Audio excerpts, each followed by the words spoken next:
Alors, dans ce projet d'exposition, j'ai travaillé autour du nœud. Ça fait plusieurs fois que je travaille autour de l'idée du nœud, de ce que le nœud représente. C'est un symbole pour moi, le nœud attaché et les situations stables, et le nœud détaché, c'est une quête d'une solution, une quête de liberté, une quête de solution. Alors, cette œuvre ici est Omikuji. C'est une œuvre narrative à partir d'une photo prise au Japon. Elle résume un peu le projet d'une façon, je dirais peut-être un peu simpliste. Il s'agit ici d'Omikuji. Alors, un Omikuji c'est une loterie sacrée. C'est un peu, on pourrait dire, notre horoscope.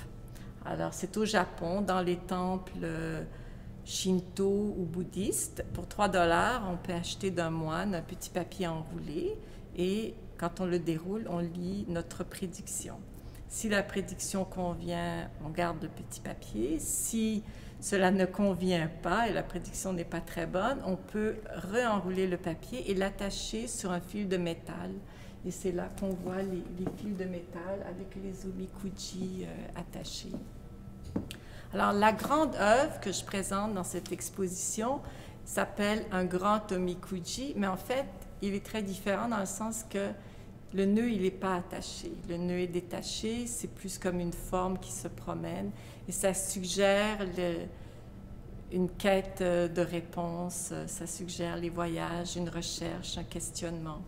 Et c'est l'idée de la pièce. J'ai essayé de lui donner de la profondeur, du mouvement, une lecture à plusieurs niveaux. Vous êtes donc 4 artistes à exposer ici. Comment s'est faite cette rencontre entre vous 4 et pourquoi vous êtes ici aujourd'hui? Alors, cette rencontre s'est faite grâce à Louise Lemieux-Bérubé. C'est notre mentor à toutes les 3. C'est elle qui nous a enseigné le tissage jacquard. C'est probablement la première artiste qui a vu dans ce logiciel qui ne date que de la fin des années 1980. Elle a vu dans ce logiciel un potentiel qui permettait aux artistes de créer des œuvres uniques. Parce qu'avant la création de ce logiciel, les œuvres en jacquard, il n'y en avait pas vraiment, c'était plutôt des tissus et c'était encore des cartes perforées, comme à l'époque où M. Jacquard les avait inventées. Alors Louise, ayant découvert ce potentiel ou saisi ce potentiel, a donné au Centre de textile contemporain des ateliers et les 2 artistes japonaises, Emiko Nakano et Mitsuko Akutsu, y ont suivi des cours, ainsi que moi-même, et c'est là qu'on s'est rencontrés. Ce sont des petites œuvres que nous avons créées, et je trouve qu'elles résument la production. Alors, on peut commencer avec Louise Lemieux-Bérubé. En fait, cette œuvre-là parle de deuil. L'image qu'on pourrait reconnaître, ce sont des portraits, elle est de l'autre côté, donc on ne voit plus les personnes, mais ici, il y a 4 petits cœurs. Ce sont les 4 personnes proches qu'elle a perdues. Alors, dans les autres œuvres qu'elle présente, ce sont des troupes de danse contemporaines. Ces œuvres ont été créées à partir de photos et de vidéos de troupes de danse de Montréal qui font de la danse contemporaine. Et ça, c'est 74 directions et elle parle justement, cette œuvre-là parle de deuil. Et je pense que les pieds dans le vide aussi, il y a un rapport au deuil.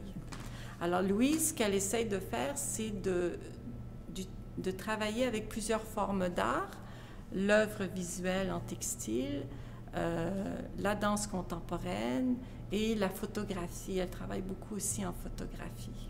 Alors, les 4 grandes œuvres qu'elle présente sont sur des œuvres de 4 troupes de danse différentes. Et ce sont 4 chorégraphies différentes. Louise Lemieux-Bérubé, elle utilise des fils de métal qui lui permettent aussi de donner une illusion d'une 3e dimension dans ses œuvres. Parce que grâce aux fils de métal, elle peut relever les formes et créer des embossages. Alors, Emiko Nakano est une artiste japonaise. Emiko Nakano travaille beaucoup sur les lieux. Alors, ces œuvres sont créées à partir de photos de voyage. Souvent, ce sont des lieux dans lesquels on sent beaucoup l'usure du temps, des roches craquelées, de l'architecture ancienne. Et elle tisse, dans ses œuvres, elle tisse un fil élastique.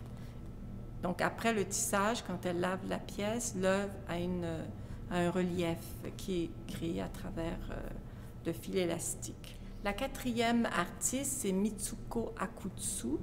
Elle travaille beaucoup sur le temps. D'ailleurs, les titres de toutes ses œuvres, c'est Time, J, et puis il y a un numéro. Je suppose que c'est un jour dans l'année.